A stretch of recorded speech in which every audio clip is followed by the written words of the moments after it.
¿Qué tal, estimados? Sean bienvenidos a este nuevo video en el cual vamos a estar explicando de por qué el dólar estadounidense es la principal moneda de transacción a nivel mundial. Eso se debe a tres principales razones, pero primero vamos a ponerlos un poco en contexto.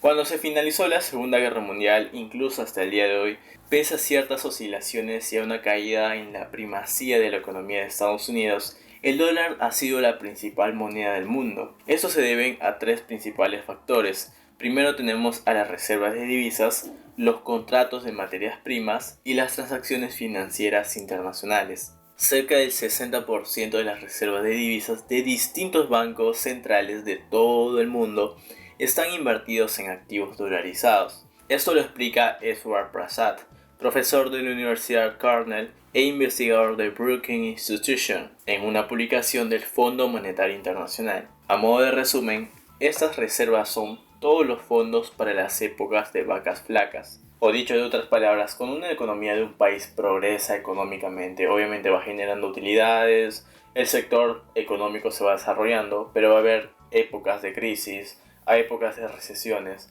por lo cual las monedas, principalmente el Estado, interviene realizando otro tipo de acciones, por ejemplo, estatizar los precios, fijación de precios, exoneración de ciertos impuestos, y para poder cubrir todos esos costos están las reservas. Y aproximadamente el 60% de todas las reservas internacionales de diferentes países están dolarizadas, y precisamente su principal objetivo es para poder cubrir esas épocas de vacas flacas, es decir, esas épocas de momentos difíciles para el país a través de sus reservas. Es como una persona, si lo aplicamos analógicamente hacia una persona, cuando éste puede generar ingresos, puede ahorrar su dinero, y cuando pierde el trabajo, por decir un ejemplo, éste pueda utilizar parte de sus ahorros para poder cubrir sus necesidades. Algo así sucede, pero a nivel macro, o sea, dentro de un país y también dentro del nivel internacional. Y como les menciono, cada o la mayoría de empresas o los bancos centrales,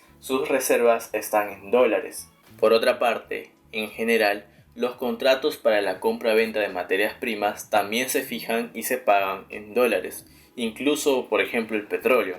Y por último, el billete verde es la moneda que se utiliza para denominar y saldar gran parte de las transacciones financieras internacionales. Y es allí donde surge el interrogante: ¿por qué el dólar es la principal moneda del mundo?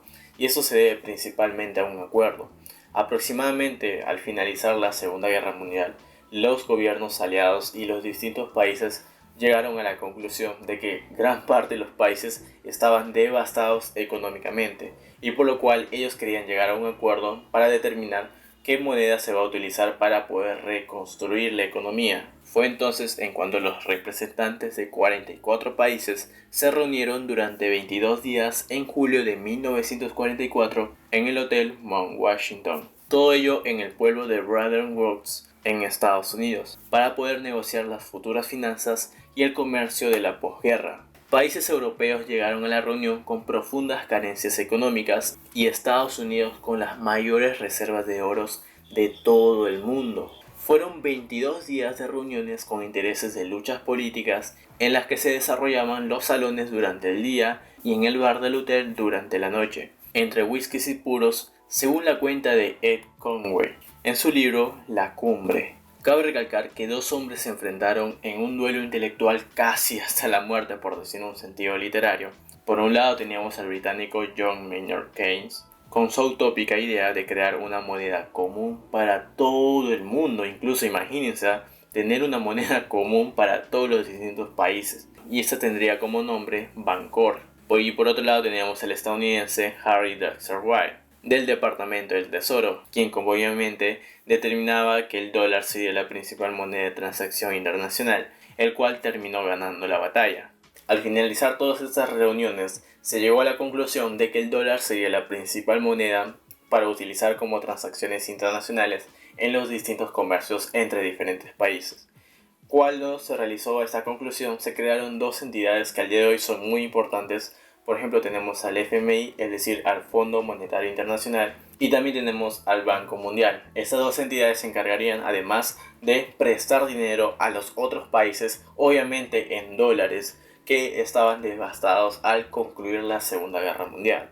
Nadie se imaginaba en aquel entonces que en esa época las negociaciones hechas en aquel hotel medio perdido entre las montañas se gestaría la arquitectura de las finanzas internacionales que persiste hasta nuestros días. Y muchas gracias por el video. En el siguiente episodio vamos a estar respondiendo el interrogante de que si el dólar siempre va a ser la principal moneda en el comercio internacional.